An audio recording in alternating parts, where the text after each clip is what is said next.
Hey guys, welcome to Under the Arch Sports. I'm Eric Hobbs, And I'm David Woldingen. and it's time for us to preview Mizzou taking on Mississippi State for senior night.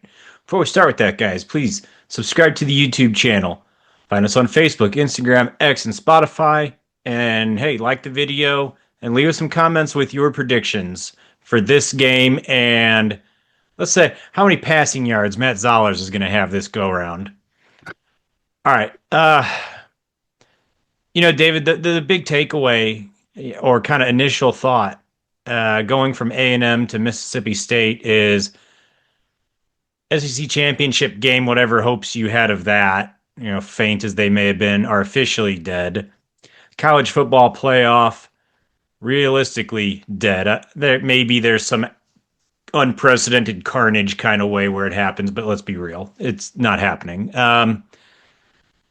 It's about finding your motivation now, and it's there for Missouri. It's senior night, and you win out, including the bowl game. You got 10 wins. That's 3 years running, never been done. That is still on the table. So for me, there's a lot to play for here. You know, when, what do you think about making your own motivation? I mean, yeah, there's still a lot to be played for. There's going to be a lot of disappointment that they have to overcome. And quite honestly, just a lot of regrouping because they really need to take a look, coaching wise, especially what they're doing on offense. Because let's be honest, everybody can see what's coming. Um, I mean, we've all heard Caden Green's quote saying it seemed like team was calling out the plays before they happened on the line. But when all you do is run the outside zone, I mean, yeah, everybody knows what's coming. So it's a matter of how can you change the narrative there? How can you change things up? And it's hard, especially when you have a pass blocking offensive line that's really struggling to be consistent at all. So I'd say there's a lot to play for in the sense of you still want to rely on your identity of running the football. But if you can overcome some of the stuff this year, it sets you up nicely for the future of where you need to go offensively, especially. Yeah, and they're going to do this against a Mississippi State team that I think you hear people talk about them in two very different ways. You hear them talked about as, still no good. Then you hear them, wow, this Mississippi State team is so much, they're so much better. They're legit. You better look out. Both can be true. Remember, they were 2-10 a year ago. They can be a lot better than they were in 2024 and still not be all that good. These Bulldogs started off 4-0. They're now 5-5. They got their one conference win against Arkansas. But they took Texas to overtime, had Texas beat and just blew a 17-point lead. Took Tennessee to overtime. And they've been close in a lot of games. And then last week Georgia blew them out. Huh. Yeah, I think this is still an opportunity for Missouri. I think that's where we're at. Um, I want to focus on the offense because that's where all the attention is. And let's face it, the defense has done everything you can ask of it, pretty much every game.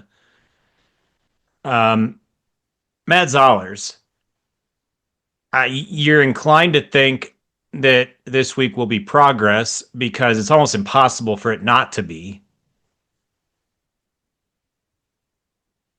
Yeah, he had a bad game last week. He didn't hit a couple of check down, easy type passes when he could have. Yeah, Um, he was throwing the deep ball like crazy, which honestly wasn't a bad play the way A&M was holding our guys. So yeah. essentially, they were trying to force the pass interference calls, which weren't really happening until towards the end of the game. But more than that, even we said it before the A&M game. They're a really good pass rush team, and that's what they did to Zollers.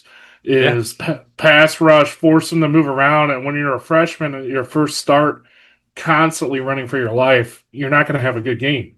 So, in that sense, I think if Mizzou can shore up some things on an offensive line, pass protection wise, against a team that's probably not as prolific at rushing the quarterback, I would say, yeah, he's going to have a much better passing game in that sense.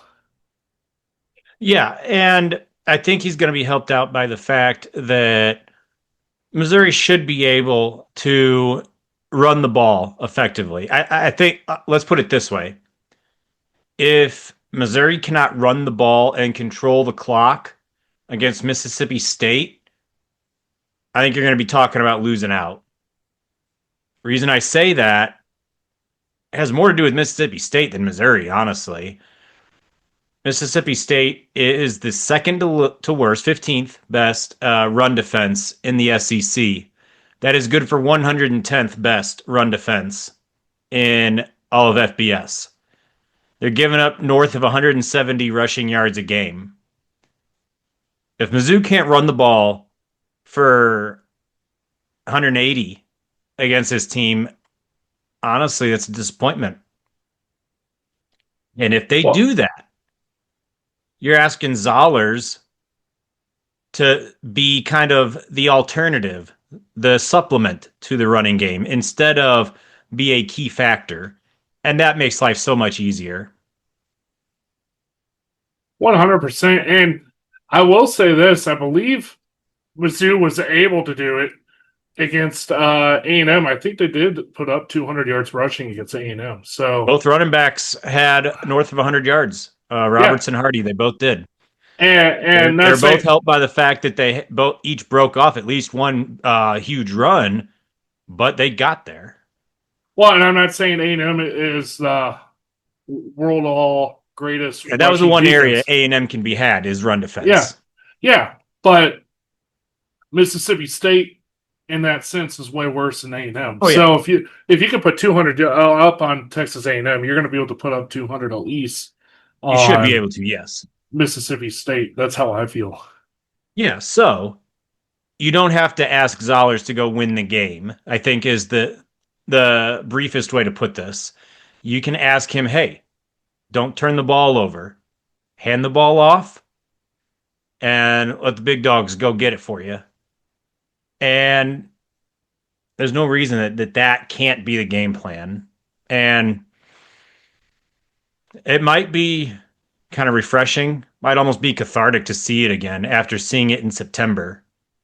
And even gosh, what the honestly, the first four games is really it at this point. It'd be But cathartic to see it again. I don't know if it was brought up much, but I wonder how much Mizzou missed Brett Norfleet last Yeah. week. Because really that changes your whole offensive game plan. And in a sense, that can also tip what you're doing because he used to be able to be out there for every play, but now you're rushing different tight ends for different, like pass plays and run plays and things like that. And that's what allows defensive teams to pick up on things and figure out what plays are running. So I wonder how much of that affected the offense last week too, with him being out. Yeah. Now let's switch sides of the ball here. Um, we haven't talked about the defense. Same reason. If you watch my recap video, I didn't talk about the defense at all until the very end because what is there to say? The defense is a wagon. I, where am I going to complain about Missouri's defense? And, I have full confidence in them pretty much everywhere. You want to get nitpicky? Still occasional, just mind-numbing penalty. That's really it. So you want to see that cleaned up, sure. But when when under normal circumstances where the defense isn't having to take a bunch of not normal risks, you can't run in between the tackles. Nobody has started the game off and just blown Missouri off the ball. If they've been on the Well, field, for so long because Missouri's offense was doing nothing. That's different. But you feel great about Missouri's defense. Well, It'll be how interesting to see Mississippi State's quarterback situation. Blake Shapen, the starter, got smoked in the Georgia game, left that game, and we don't know his availability. We're gonna have to watch for the availability report starting Wednesday night and just see from there. He did not practice Monday. That's the latest that we know. Um, I if he want to can say go, this. if he's healthy, he's going. That's what the coaching staff said. I Go want to ahead. say that I want to say this, Eric, about our defense. Yeah, How impressed are you? Where early in the season, our biggest weakness was our secondary giving up the big pass play, and we haven't had to talk about that. no. Just just how much of just growing as a defense and making their adjustments that they needed to make in the zone play that they have. Just how impressed are you with the fact that now your greatest weakness isn't really a weakness anymore? Yes, they might give up plays in the zone pass defense, but they're not giving up the touchdowns, blown coverage plays that we saw early in the year. Well, the only caveat I'll put on it is, at least for the A&M game, I think they knew, especially after one or two drives. Okay, Missouri's offense isn't doing anything. Hey, Marcel Reed, don't turn the ball over. So I think there was a little bit of that. And there was a healthy respect for Missouri's pass rush because Marcel Reed was getting the ball out fast on those quick outs. Um, you could see a lot of that again this week, especially if Blake Shapen is the quarterback, because he is not a mobile guy. And Mississippi State gives up a lot of sacks. So this is a game where Damon Wilson's eye on Young, go get him. There's going to be opportunities there. Now, if Blake Shapen is not able to go, Camario Taylor, the backup, has a decent amount of experience, finished up the Georgia game, did all right. He is much more mobile. I've heard some people say that they think Mississippi State might actually have more of a chance in this game if it's Taylor under center or shotgun, whatever, as opposed to Shapen, just because of the mobility factor and being able to escape from the pass rush. Who knows? I understand the point though. For Um, reference, 34 carries, 200 yards, about 6 yards per carry. for Taylor, that is. Yep. Yeah. Not to mention, dude is 6'4", 230. He's a big guy. So, he's able to break an arm tackle. So, yeah, I think that's interesting. Um, they did say if Shapen's healthy, he's the guy. We just don't know. So keep an eye on the injury report for that. Um, One thing that we haven't mentioned is if the Tigers win, the senior night tradition is that the seniors go get a piece of the Rock M, one big rock, and they get carried off by their teammates and all that. They are going to continue that tradition. The Rock M is gone this season during the construction. Uh, Drinkwitz said they are going to have, I guess they're getting some rocks and putting it uh, on the berm, I think, in front of Brocco Levo's name. I don't know exactly where that is on the brick wall in front of the berm, but I think you're going to see a makeshift M wherever that is in front of Olivo's name. And if Missouri wins, they'll go there and they'll get their rock there. So I'm happy to see that they are, they thought about that and have a plan. Yeah, I think it's great. It's a great tradition. I'm glad they're going to keep it up this year. Yeah, and then who the heck knows how they'll do it in the future? I just thought of that one. I don't know if there's a stairwell. They'll just climb and it'll be harder to do. Who I'm knows? sure. I'm sure they'll figure it out. Yeah. So let's just go ahead and move to predictions for this one. With our predictions, they're on the ticker there. We both picked up wins as Mizzou lost, because frankly, everybody knew that what happened last week was always a possibility.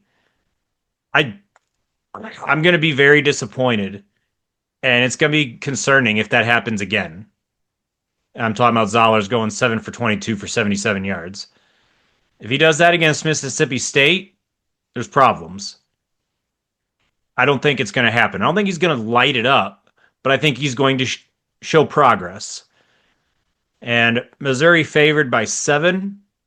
I think they're going to get it done. It seems a little high scoring, but Mississippi State has an offense, and Missouri's going to control the ball. I have the Tigers winning 31-21. Yeah, and I have a little bit lower score, and part of that's just because I think it was an emotional loss this last week. They lost a lot of their goals. I could see them coming off to a slow start in this game just because, I mean, it's what happens when you have a major letdown. So they kind of have to work their way into this one. I think the running game's going to be very big in this one. They're going to control clock. They're going to just grind away on Mississippi State. So I don't think it'll be as high scoring as what you predicted, but I still have Mizzou winning 24-17. That is right on the 7 number. Right on it. I mean, that's kind of where I've been though. I was close last week too. They gave up that last touchdown, which killed my prediction, but it is what it Yeah, is. I don't even know. I don't even know what to call it. They may as well just go ahead and win by 7 so you can get a win. Right? But hey, you know what? A win by any margin still counts and helps Missouri on the path to get to that 10 wins.